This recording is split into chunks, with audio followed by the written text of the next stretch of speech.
Hello student, welcome back to my channel Neha Commerce Zone.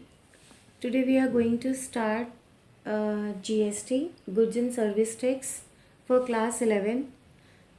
GST को मैं थोड़ा सा आपको एक्सप्लेन करूँगी कि ये क्या है और क्या इसके कैरेक्टरिस्टिक्स हैं, क्या ऑब्जेक्टिव है। देन उसके बाद मैं आपको इसके जर्नल के फॉर्म में जर्नल एंट्रीज जो एग्ज़ाम में आती हैं जिसमें जीएसटी आपका आता है वो किस तरीके से हम क्वेश्चन को सॉल्व करते हैं वो हम करेंगे, राइट। आई होप आपको क्लियर होगी video. So without wasting the time let's started for class 11 for class 11 sorry for class 11 goods and service tax, goods and service tax. This is C and E service tax, इसको हम GST भी कहते हैं, right. C GST को हम बाइफिकेट करेंगे। एक होगा आपका इंट्रा स्टेट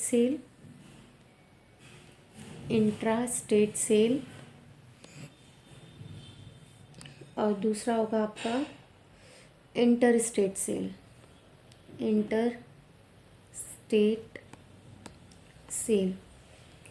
और इंट्रा स्टेट सेल को भी आप आगे दो तरीके से बाइफिकेट करोगे। एक होगा आपका सीजीएसटी और एक होगा आपका एसजीएसटी। इंटर स्टेट सेल मतलब आईजीएसटी, राइट। बेसिकली ये है क्या, गुड्स एंड सर्विस टैक्स, जिसे हम जीएसटी कहते हैं। एक्चुअली जीएसटी जो है ये एक इनडायरेक्ट टैक्स है। जीएसटी क्या है? This is indirect tax. ये एक इनडायरेक्ट टैक्स है जो कि आप ये जो लगता है ये लगता है गुड्स या जो सर्विसेज हम रेंडर्ड करते हैं, गुड्स को हम बेचते हैं, उस पर लगता है। जीएसटी जो इफ़ेक्ट में आया था वो आया था 1 जुलाई से, 1 जुलाई 2017 में, राइट। 1 जुलाई 2017 में आया था और इसको रिप्लेस किया गया था existing multiple cascading tax Levi के थ्रू, जो कि सेंट्रल गवर्नमेंट या स्टेट गवर्नमेंट लगाती है। जीएसटी हर एक स्टेप पर लिवाई किया जाता है प्रोडक्शन प्रोसेस में, लेकिन इसको रिफंड कर दिया जाता है सभी पार्टीज़ को जो भी उनका चेन ऑफ प्रोडक्शन होता है other than the final consumer, right.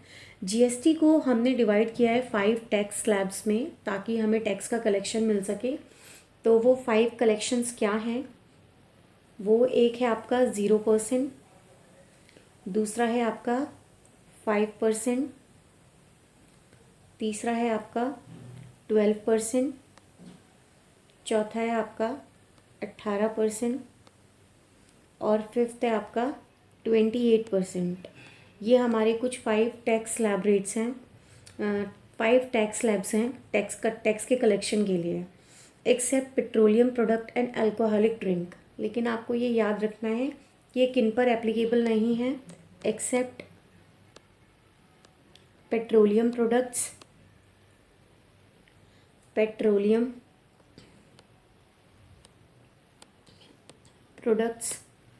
एक तो पेट्रोलियम प्रोडक्ट में एप्लीकेबल नहीं होगा tax slab, and alcoholic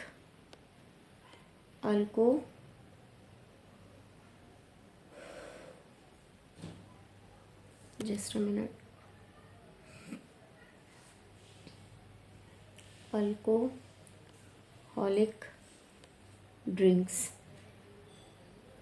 right. Alcoholic drinks इनके लिए ये नहीं होता है। हम क्या पढ़ रहे हैं क्लास 11th में? GST, that is goods and service tax. ये एक इनडायरेक्ट टैक्स होता है। गुड्स को जब हम सोल्ड करते हैं, सेल करते हैं, सर्विसेज को रेंडर्ड करते हैं, ये तब टैक्स लिवाई होता है। इसको 1 जुलाई 2017 में ये हमारे केम इनटू इफेक्ट, यानी कि इफेक्ट में आया।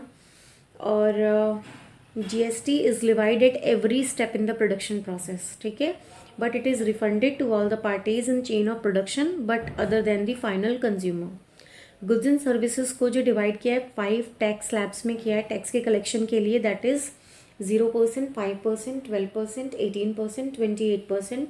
लेकिन इसमें पेट्रोलियम प्रोडक्ट और अल्कोहलिक ड्रिंक्स नहीं आते। क्लियर है? आई होप आपको क्लियर हो गया होगा। आप इस पेज का स्क्रीनशॉट ले सकते हैं, आप ले लीजिए। उसके बाद मैं कैरेक्टरिस्टिक्स और ऑब्जेक्टिव्स बताती हूँ कि इसके फीचर्स या ऑब्जेक्टिव क्या होंगे, तो वो भी देख लीजिएगा। Now moving to the characteristics of GST. GST के कैरेक्टरिस्टिक्स क्या हैं? Characteristics of GST, goods and service tax, right. सबसे पहले most of the indirect taxes of the centre and state are integrated under the GST. सबसे पहला point तो यही है, most of the indirect taxes of the center and states are integrated under the GST। पहला तो ये जितने भी मोस्टली इनडायरेक्ट टैक्सेस हैं, चाहे वो सेंटर के हों या स्टेट्स के हों, वो किस में इंटीग्रेटेड है? जीएसटी में। सेकंड, जितने भी सेंटर या स्टेट होते हैं वो स्टोर करते हैं जीएसटी टैक्स रेवेन्यू को, ठीक है, 50-50 रेशियो में, बट आईजीएसटी उसमें इंक्लूडेड नहीं होता। जीएसटी जो है वो सेंटर में जाता है, जिसे हम सेंट्रल जीएसटी कहते हैं। देन उसके बाद वो स्टेट में जाता है, जिसे हम जीएसटी कहते हैं, right. The centre and state will store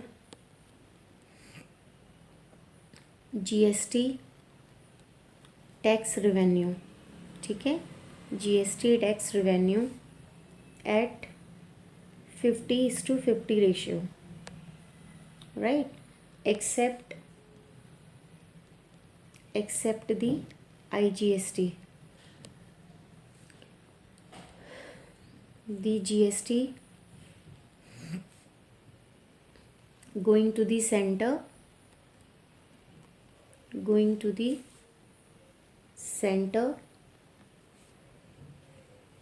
which is known as, जिसे हम जीएसटी कहते हैं, and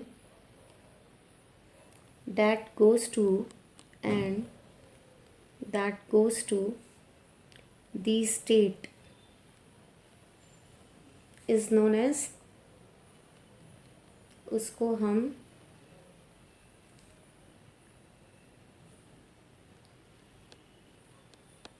स्टेट जीएसटी कहते हैं, state GST.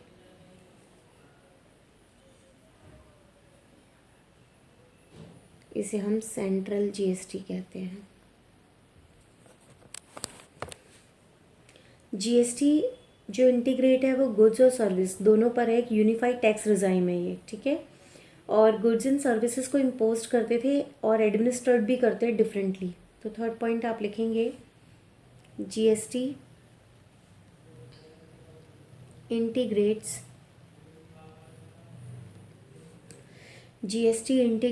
Goods and service tax into one unified regime, okay. And GST को 4 टायर रेट स्ट्रक्चर में भी define किया गया है। Tax slab 5%, 12%, 18%, 28%, beside 0% tax on essentials, ठीक है। तो वो मैं आपको ऑलरेडी बता चुकी हूँ। तो वो गुड्स एंड सर्विसेज के एक्सप्लेनेशन में मैंने आपको टैक्स स्लैब बता दिया है। तो 4th पॉइंट आप उसमें ऐड कर सकते हैं। मैं लिख ही देती हूँ, आप इस पेज का स्क्रीनशॉट ले लीजिए। 4th फीचर है हमारा, GST proposes a 4-tier rate structure, right? The tax slab The tax slab are fixed at 5%, 12%, 18%, and 28%, besides the 0% tax on essentials.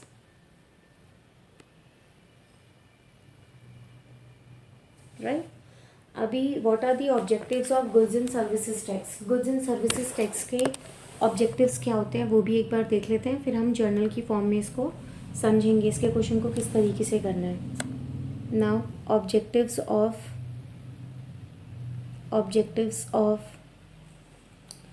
goods and service tax. Goods and service tax. Goods and service tax का objective क्या है? तो सबसे पहला जो हमारा objective है वो ये कि जो जीएसटी बहुत ईज़ है, बहुत आसान है बिज़नेस को करने के लिए. जितने भी मोस्टली इनडायरेक्ट टैक्सेस होते हैं, चाहे वो सेंटर के हों या स्टेट के हों, वो जीएसटी में ही इंटीग्रेटेड होते हैं. तो ये इसका सबसे पहला ऑब्जेक्टिव होगा. तो हम लिखेंगे GST has eased the doing of business as most of the indirect taxes of center and states are integrated under it. That is GST, right? Second objective कि जो जीएसटी है वो रिड्यूस करता है cost of goods as GST paid, क्योंकि GST pay करते हैं तो उसके कॉस्ट को रिड्यूस करता है. एंड देन सेट ऑफ भी करता है अगेंस्ट द जीएसटी कलेक्शन. जितना जीएसटी कलेक्ट हुआ उसके अगेंस्ट वो सेट ऑफ भी होता है. सो टैक्स ऑन टैक्स जो होता है वो एलिमिनेटेड होता है, यानी कि जो कास्केडिंग इफेक्ट होता है, टैक्स पर टैक्स लगता था पहले, वो एलिमिनेट हो जाता है. तो हम क्या लिखेंगे? GST reduces the cost of goods as GST paid, that is input GST, and is set off against GST collected, that is output GST, and thus tax on tax is eliminated, eliminated. Now third objective क्या होगा? GST ensure करता है कि जो tax का collection है वो timely हो, क्योंकि इलेक्ट्रॉनिक रिटर्न भी फाइलिंग हो सकती है, जिससे पॉसिबिलिटी होती है कि टैक्स इवेशन जो है वो रिड्यूस हो सके. राइट? तो थर्ड ऑब्जेक्टिव क्या लिखेंगे हम? GST ensures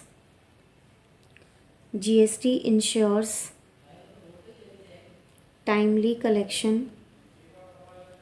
GST ensures timely collection of taxes and electronic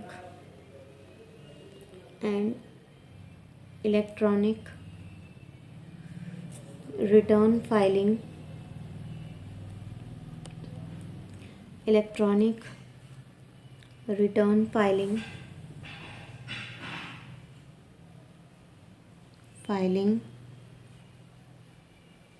electronic filing, which reduce the possibility of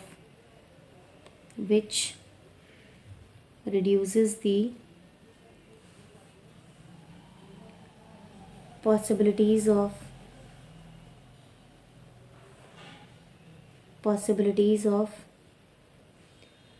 tax evasion. इससे भी हमारा जो टैक्स इवेशन है उसकी पॉसिबिलिटी क्या हो जाती है, कम हो जाती है, राइट। तो आप इस पेज का स्क्रीनशॉट ले लीजिए, मैं आगे के आपको पॉइंट बता देती हूँ इसी में।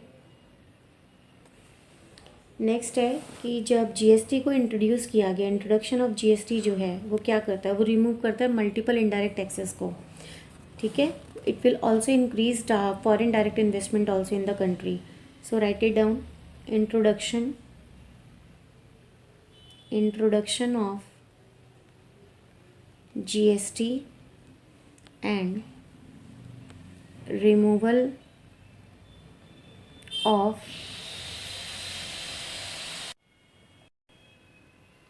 multiple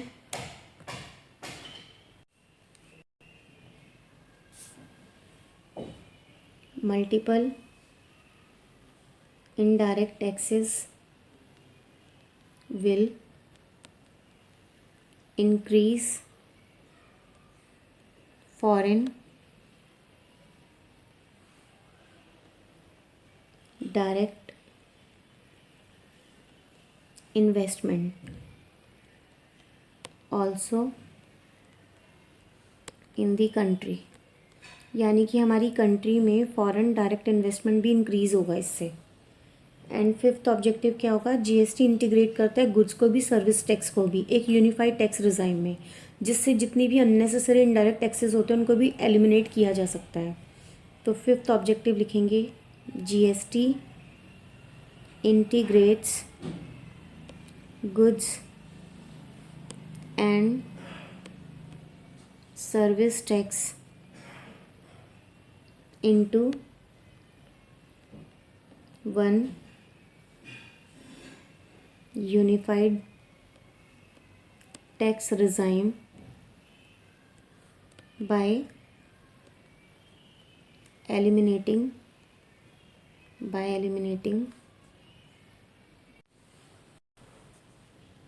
various unnecessary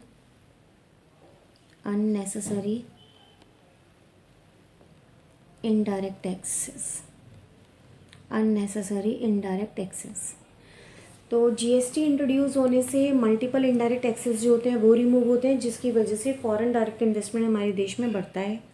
और फिफ्थ ऑब्जेक्टिव में जीएसटी इंटीग्रेट करता है गुड्स पर भी और सर्विस टैक्सेस पर भी एक यूनिफाइड टैक्स में, जिसकी वजह से बहुत सारे इनडायरेक्ट जो अननेसेसरी पहले टैक्सेस लगते थे वो एलिमिनेट हो गए। तो ये ऑब्जेक्टिव था हमारे जीएसटी का, राइट। हमारे पास जीएसटी के अंडर में कितने टाइप ऑफ टैक्सेस हैं, बेसिकली 3 हैं।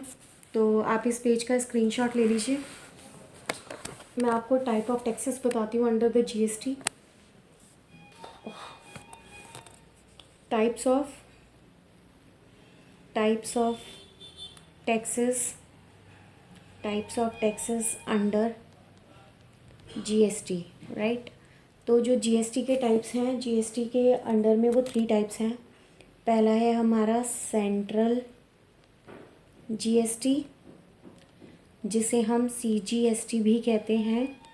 दूसरा है हमारा स्टेट जीएसटी, जिसे हम एसजीएसटी भी कहते हैं। और तीसरा है हमारा इंटीग्रेटेड जीएसटी, जिसे हम आईजीएसटी भी कहते हैं। तो बेसिकली जो दोनों सीजीएसटी एसजीएसटी हैं वो इंट्रा स्टेट सप्लाई हैं, ठीक है। और सपोज़ कि अगर हमारा जीएसटी 18% है तो 9% सीजीएसटी होगा, 9% एसजीएसटी होगा। दैट इज़ कि जो भी हमारा अगर स्टेट के अंदर में विद इन दी स्टेट कोई सेल होती है तो प्रिस्क्राइब रेट ऑफ टैक्स जो होगा वो हाफ हो जाएगा। अगर जीएसटी 18% है तो 9% सीजीएसटी होगा, 9% एसजीएसटी होगा। इनफैक्ट जो सीजीएसटी होता है वो इंडिकेट क्या करता है, वो इंडिकेट करता है कि जो शेयर है ना सेंट्रल गवर्नमेंट का, वो, जबकि एसजीएसटी इंडिकेट करता है स्टेट गवर्नमेंट के शेयर को, ठीक है। और जो इंटीग्रेटेड आईजीएसटी होती है वो लिवाई करती है इंटर स्टेट सेल पर, मतलब कि सेल जो है वो आउटसाइड दी स्टेट है, तो उसमें एंटायर अमाउंट जो होता है वो सेंट्रल गवर्नमेंट को जाता है, ओके। तो सारा का सारा वो 18% जो होगा वो सीधे सीधे सेंट्रल गवर्नमेंट को जाएगा।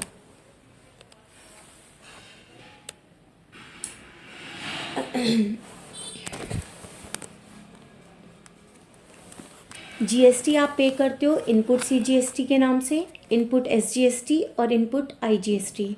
और जीएसटी पेड जो किया गया है उसको सेट ऑफ कर सकते हैं आप जीएसटी के कलेक्शन में। ठीक है, तो मैं आपको कुछ यहाँ पे ड्रॉ करके दिखा रही हूँ, आप उसको ध्यान से देखेंगे। यदि आप, दोबारा से आपको करके दिखाती हूँ, इनपुट आईजीएसटी है और आपने उसको क्या किया, आपने उसको पे किया, आपने पेड किया, इनपुट आईजीएसटी आपने पेड किया, तो वो सेट ऑफ किस किस के अगेंस्ट हो सकता है? तो वो सेट ऑफ हो सकता है अगेंस्ट आउटपुट आईजीएसटी,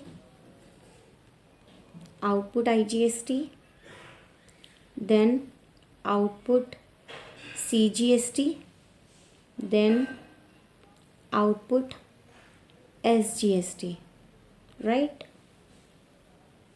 इसी तरीके से यदि आपने इनपुट सीजीएसटी पे किया है, सीजीएसटी पे किया है, तो कहाँ कहाँ सेट ऑफ हो सकता है? तो सेट ऑफ हो सकता है वो set of against output IGST अगर अवेलेबल है तो, इफ़ अवेलेबल, ठीक है, एंड आउटपुट सीजीएसटी, सिर्फ इनमें आप कर सकते हो। आउटपुट सीजीएसटी सिर्फ इनके अगेंस्ट आप एडजस्ट कर सकते हो। और अगर आपने इनपुट एसजीएसटी पे किया है, इनपुट एसजीएसटी अगर आपने पे किया है, तो इस केस में आप क्या सेट ऑफ कर सकते हो, किसके against? Set of against output IGST, same if available, IGST if available, right.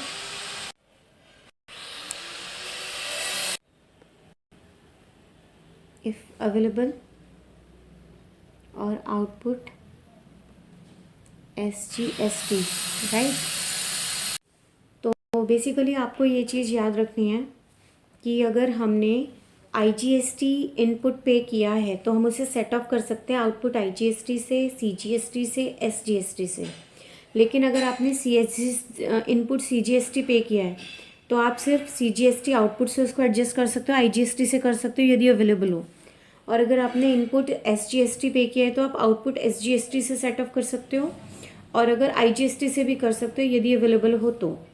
Input IGST एक first set of against output IGST होता है, देन वो फिर आउटपुट सीजीएसटी से वो देन अगेंस्ट आउटपुट एसजीएसटी हो सकता है यदि ज़रूरत पड़े तो। मैं कुछ आपको अकाउंटिंग एंट्रीज बताती हूँ involving GST.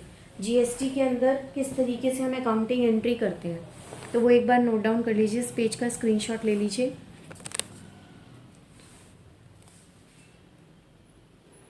Accounting entries, accounting entries involving, accounting entries involving GST, right. आप अकाउंटिंग एंट्री करते हो जिसमें जीएसटी क्या है, इन्वॉल्व है, शामिल है। तो पहली आपकी entry for purchase of goods, for purchase of goods, अगर आप गुड्स को परचेज़ कर रहे हो तो उस केस में आप क्या एंट्री करोगे? जनरली हमारी परचेजेस जो कैश और क्रेडिटर होती है ना, अगर कैश या क्रेडिट में है, जैसे हम एंट्री करते हैं purchase account debit to cash और बैंक, अगर कैश में है ट्रांजेक्शन्स तो कैश या बैंक लिखते हैं, और अगर हमने उधार लिया है तो हम क्रेडिटर लिखते हैं, ठीक है। ये हमारी एंट्री होती है परचेजेस टू बैंक और creditor account, it depend upon the situation. तो हम यहाँ पर इनपुट सीजीएसटी डेबिट करेंगे, इनपुट सीजीएसटी अकाउंट डेबिट, और इनपुट एसजीएसटी अकाउंट डेबिट, ठीक है। तो हम परचेज़ में क्या करेंगे, इनको डेबिट करेंगे। अब उसी तरफ अगर मैं सेल करूँ, फॉर सेल्स ऑफ गुड्स, अगर मैं गुड्स सोल्ड कर रही हूँ और उसकी मुझे एंट्री करनी हो तो क्या करूँगी, क्योंकि मुझे परचेज़ कर रही हूँ तो मुझे तो टैक्स पे करना पड़ेगा, इसीलिए मैं इसको डेबिट कर रही हूँ, राइट। तो इसमें क्या है, अगर मेरी कैश में है सेल तो कैश या बैंक को तो मैं करूँगी डेबिट, और अगर उधार है तो मैं डेटर को करूँगी debit. Bank oblique debtor account debit, right. और क्रेडिट क्या करूँगी, टू सेल अकाउंट। अब जब सेल कर रही हूँ तो मुझे कलेक्शन हो रहा होगा, तो मैं क्या लिखूँगी यहाँ पे, to output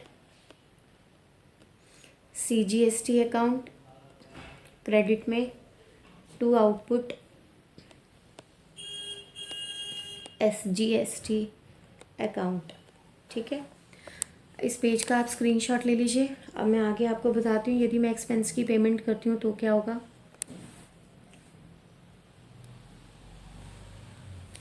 now third, for payment of expenses, payment of expenses, यदि एक्सपेंसेस की पेमेंट हो रही है तो जो भी रिस्पेक्टिव एक्सपेंसेस है, जो भी इंडिविजुअल, आप उस एक्सपेंस को करेंगे debit, expenses account debit to cash और बैंक अकाउंट, राइट। अभी खर्चा है तो उस पर आप टैक्स पे करोगे तो क्या होगा, input CGST account debit, input SGST account debit. और अगर किसी तरह की कोई गुड्स हैं, आप उनको डिस्ट्रीब्यूट कर रहे हो एज फ्री सैम्पल, तो आपकी क्या एंट्री होगी, for distributing, for distributing goods as free sample. अगर फ्री सैम्पल में गुड्स का डिस्ट्रीब्यूशन हो रहा है तो उस केस में क्या होगी हमारी एंट्री, हम लिखेंगे एडवर्टीज़मेंट अकाउंट डेबिट, जो भी हमारा खर्चा है हमने उसको किया डेबिट, और क्रेडिट क्या होता है, टू परचेजेस अकाउंट। यहाँ पे हमारा इनपुट CGST भी क्रेडिट होगा और आउटपुट CGST भी क्रेडिट होगा, राइट। क्योंकि एडवर्टीज़मेंट खर्चा है मैंने डेबिट कर दिया, लेकिन इससे क्या हो रहा है, मेरे जो गुड्स हैं, जो परचेजेस है गुड्स है, वो कम हो रहे हैं, तो कम हो रहे हैं तो उसको मैं क्रेडिट करूँगी, तो उस पर जो टैक्स था वो भी क्रेडिट में जाएगा परचेज़ के साथ साथ। ओके, ना अगर परचेज़ रिटर्न हो रही है तो हमारी क्या एंट्री होगी, इस पेज का आप स्क्रीनशॉट ले लीजिए और आगे देखिएगा। फिफ्थ हमारा है for purchase return, for purchase return. तो हम परचेज़ के टाइम पे हमने क्रेडिटर को क्रेडिट किया था, अभी परचेज़ रिटर्न वापस हो रहा है परचेज़, तो क्रेडिटर डेबिट हो जाएगा और हम क्रेडिट में क्या लिखेंगे, परचेज़ रिटर्न। तो creditors account debit to purchase return account, right. Creditors account debit to purchase return account, और अपने परचेज़ के टाइम पे इनपुट CGST SGST को डेबिट किया था, तो अभी आप क्या करेंगे, क्रेडिट करेंगे to input CGST account, to input SGST account. आपको समझ में आ रहा होगा मैंने क्यों किया है ये। चलिए नेक्स्ट देखिएगा, जैसे परचेज़ रिटर्न की किया हमने, वैसे हम सेल रिटर्न की भी करेंगे, फॉर सेल रिटर्न। तो फॉर सेल रिटर्न में आपने सेल को पहले क्रेडिट किया था, अभी आप सेल रिटर्न को क्या करेंगे, डेबिट करेंगे। सेल के टाइम पे आपको टैक्स कलेक्शन हुआ था, आपने आउटपुट CGST SGST को क्रेडिट किया था, अभी जब सेल वापस हो रही है तो ये भी डेबिट में होगा, तो आप लिखेंगे output CGST account debit, output SGST account debit to debtors account, right. Debtors पहले डेबिट थे, अब क्या हो जाएंगे, क्रेडिट हो जाएंगे सेल वापस होने की वजह से, तो ये हमारी एंट्री होगी। क्लियर है, इस पेज का आप स्क्रीनशॉट ले लीजिए, मैं फर्दर आगे आपको एंट्री बताती हूँ। Let's suppose for purchase of fix asset, यदि आप फिक्स एसेट को परचेज करते हो तो हमारी क्या एंट्री होगी, लिखेंगे for purchase of fixed asset. Fix asset को अगर आप परचेज़ कर रहे हो तो उस केस में आप क्या करोगे, फिक्स एसेट बढ़ेगा, एसेट है तो उसे हम डेबिट करेंगे अपने बुक्स ऑफ अकाउंट में, डेबिट व्हाट कम्स इन, तो इसीलिए फिक्स एसेट्स को हमने डेबिट कर दिया, राइट। जब फिक्स एसेट को परचेज करेंगे तो फिक्स एसेट को हम डेफिनेटली डेबिट करेंगे व्हाट कम्स इन, राइट। जब हम फिक्स एसेट को परचेज करेंगे उस पर हमें टैक्स देना पड़ेगा, तो input CGST account, debit input SGST account, debit to cash और बैंक अगर कैश में है, टू वेंडर जिससे हम फिक्स एसेट परचेज कर रहे हैं उसका नाम अगर कैश में नहीं है तो। जिस तरीके से हमने फिक्स एसेट को परचेज़ किया है उसमें अगर कैश में होगा तो हम कैश या बैंक को क्रेडिट करेंगे, वरना फिर उसका नाम लिखेंगे वेंडर का, ठीक है। यदि हम इनपुट CGST को सेट ऑफ करते हैं अगेंस्ट आउटपुट CGST से SGST से, तो क्या एंट्री होती है वो देखिएगा ज़रा। For setting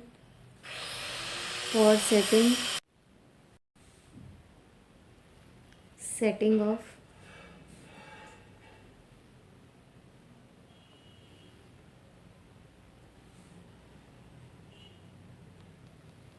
input CGST against output CGST, तो हम एंट्री करेंगे output CGST account debit to input CGST account, right. अगर यही चीज़ हमारी SGST की होगी, बस CGST की जगह पे SGST आएगा, बाकी एंट्री सब सेम होगी। That is for setting off input SGST against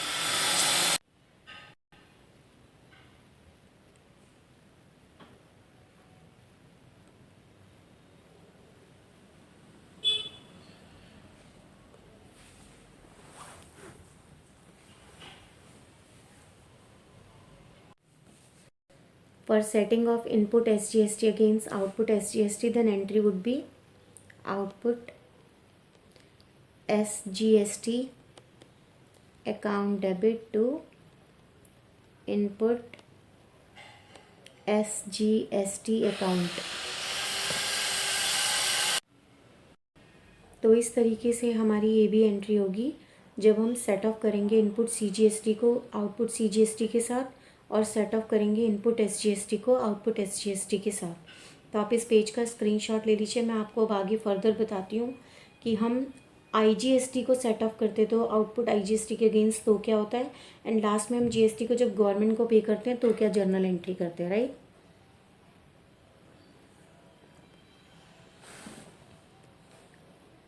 तो नेक्स्ट हमारा है for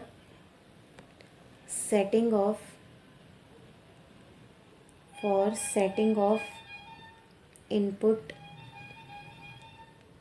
IGST against output IGST, तो हम क्या एंट्री करेंगे,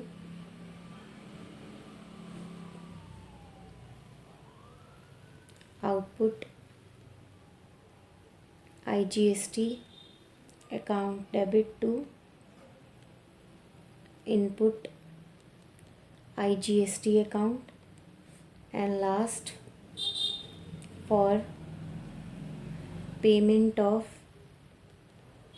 GST to the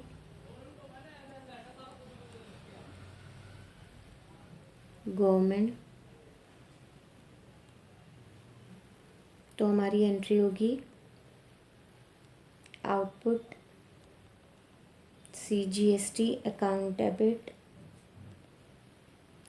output SGST account debit, output मतलब जितना भी कलेक्शन किया है आपने, चाहे वो IGST का हो, चाहे CGST का हो या SGST का हो, उन सबको करके डेबिट आप पेमेंट कर देंगे टू बैंक अकाउंट, राइट। तो इस तरीके से हमारी कुछ एंट्रीज़ हैं जो हमने की हैं जीएसटी से रिलेटेड, ये आपको ध्यान रखनी है। करीबन 11 जर्नल एंट्रीज़ मैंने आपको बताई इन regarding GST.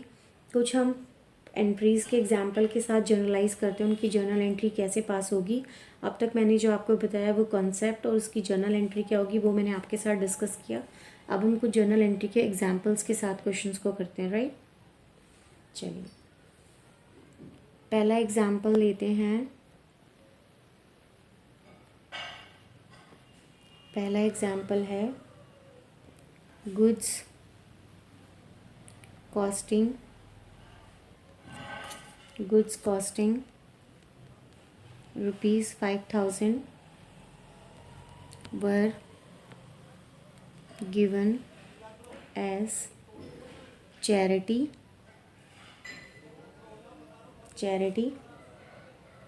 which were purchased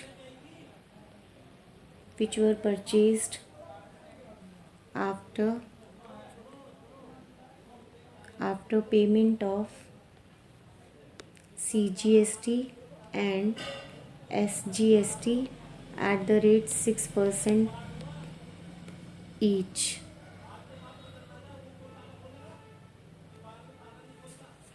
तो हमारी एंट्री क्या बनेगी, चैरिटी को तो हम करेंगे debit, charity account debit to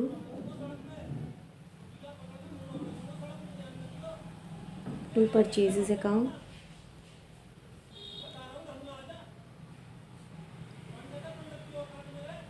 to input CGST account, to input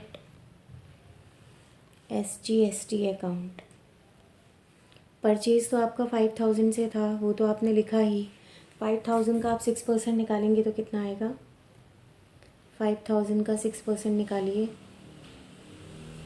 6 5 30, 300, right. तो 300 आपका जाएगा CGST में, 300 जाएगा आपका SGST में, क्योंकि वो ईच बोल रहा है।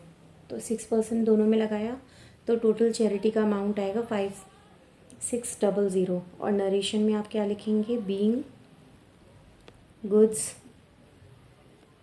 Given as charity. इस तरीके से आपकी एंट्री हो जाएगी, right.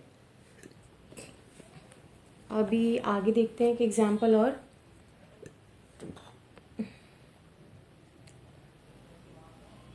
Goods costing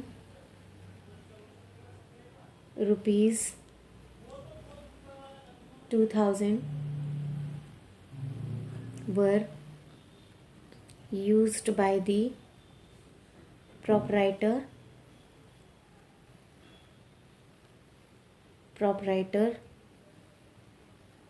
which were purchased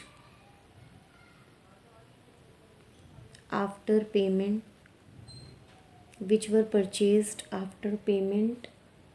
of CGST and SGST at the rate 12% each। तो आपकी जर्नल क्या होगी, क्योंकि पर्सनल यूज़ के लिए तो डेफिनेटली आप ड्राइंग वर्ड को यूज़ करेंगे, तो आप ड्राइंग को करेंगे डेबिट टू परचेजेस, परचेज़ आपका क्रेडिट होगा, एंड परचेज़ पर आपका लगता है इनपुट, तो आप इनपुट CGST को करेंगे क्रेडिट और इनपुट SGST को भी आप करेंगे क्रेडिट, राइट। आपका परचेज़ का अमाउंट कितना है, 2,000 का है, तो आप 2,000 लिखेंगे। 2,000 का 12% दैट इज़ 240, ईच है तो 240 आप दोनों में लिखेंगे। यहाँ आ जाएगा आपका 2480। और नरेशन में आप क्या लिखेंगे, being goods used by proprietor, being good used by the proprietor। 2,000 का कितना परसेंट निकालना था हमने, 12%, राइट। तो दैट इज़ 240। तो इस तरीके से हमारा ये भी एग्जाम्पल हो जाएगा। अभी एक और एग्जाम्पल देखते हैं, थर्ड एग्जाम्पल में है हमारे पास goods of 2000 were destroyed by fire,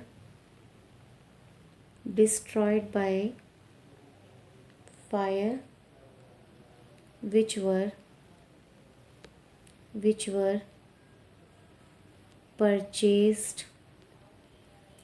purchased after payment of CGST and SGST at the rate 6% each. आपने गुड्स जो हैं वो डिस्ट्रॉयड हो गए फायर से, जिसको परचेज़ किया गया था after the payment of CGST and SGST। तो loss of goods by fire ये हमारा होगा डेबिट में, right. Loss of goods by fire account debit.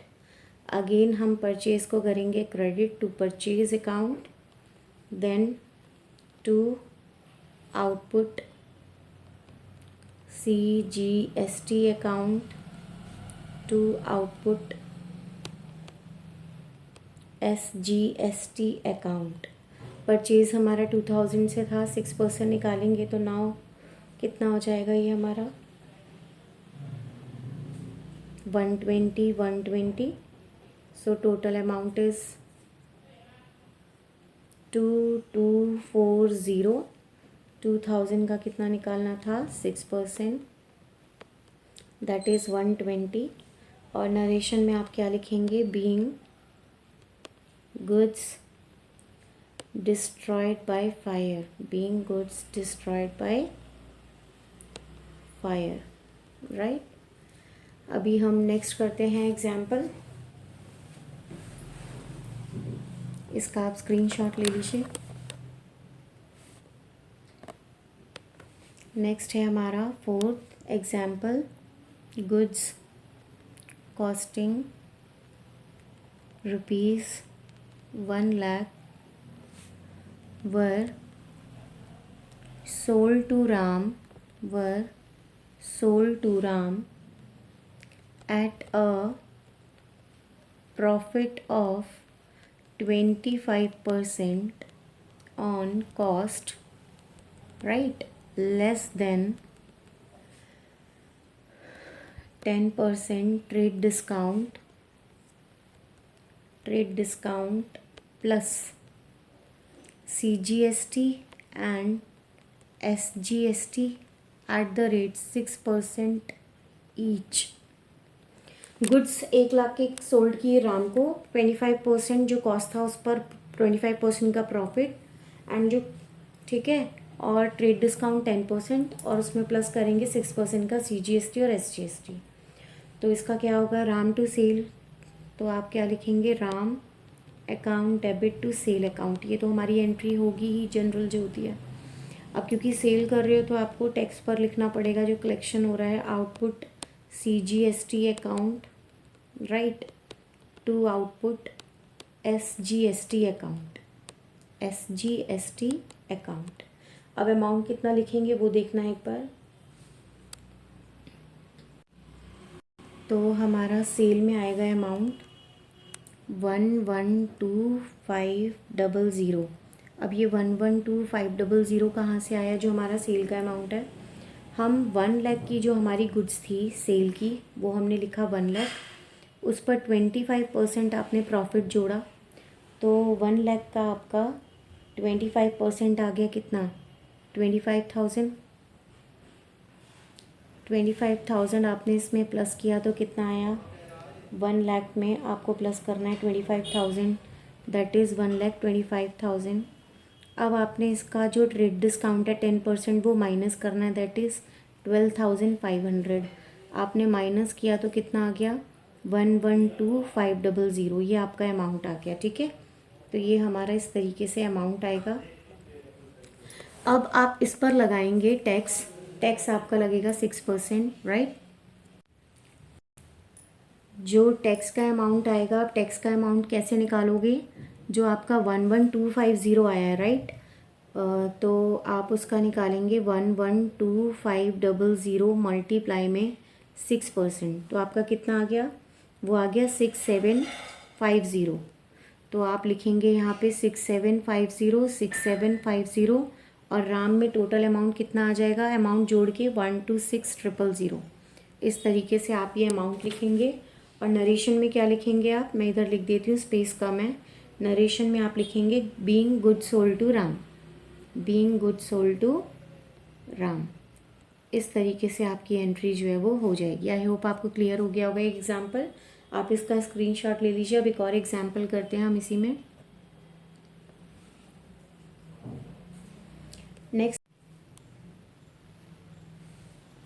Next example था हमारा, Ram was allowed a rebate of rupees 5000 due to poor quality of goods sold to him। Ram को allow किया था rebate 5000 रुपये का। रिबेट तभी दिया जाता है जब गुड्स क्वालिटी की, जो गुड्स की क्वालिटी होती है वो पुअर होती है, एंड देन उसको सोल्ड किया तो उसमें काफ़ी अच्छा डिस्काउंट मिल जाता है, राइट। अलाउ कर देते हैं रिबेट। तो हमारी एंट्री बनेगी rebate account debit, output CGST account debit, output SGST account debit to Ram account. ठीक है, जो हमने जो राम को गुड्स बेचे थे उस पर अभी क्या हो रहा है, अभी हमने रिबेट दिया पुअर क्वालिटी की वजह से, तो हमारी यही एंट्री होगी रिबेट, क्योंकि हम रिबेट अलाउ कर रहे हैं राम को। और रिवर्स होगा हमारा आउटपुट CGST और SGST। कितने से रिबेट दे रहे हैं हम, 5000 से दे रहे हैं। तो 5000 पर आपका कितना परसेंट लगेगा, 6% ही सेल था तो 6% ही लगेगा। 5000 का आप 6% निकालेंगे तो कितना आएगा, 30। तो रिबेट आपका 30 रुपीज़ का होगा। तो 300 सॉरी, तो 300 आप डेबिट में लिखेंगे, यहाँ पे 300 यहाँ पर लिखेंगे, और 5600 आपका जाएगा राम में, राम अकाउंट में। और आप एंट्री लिखेंगे being rebate allowed to Ram and output CGST and SGST reversed। ये आपकी एंट्री होगी। इसका आप स्क्रीनशॉट ले लीजिए। अभी अगर आपको मेरी वीडियो पसंद आई हो तो इसे लाइक करें, शेयर करें, सब्सक्राइब करें और ज़्यादा से ज़्यादा आगे इसको शेयर करें। बेल आइकन को प्रेस करें ताकि मेरी आगे आने वाली वीडियोस भी आप तक मिलती रहें। थैंक यू बच्चों, थैंक यू सो मच।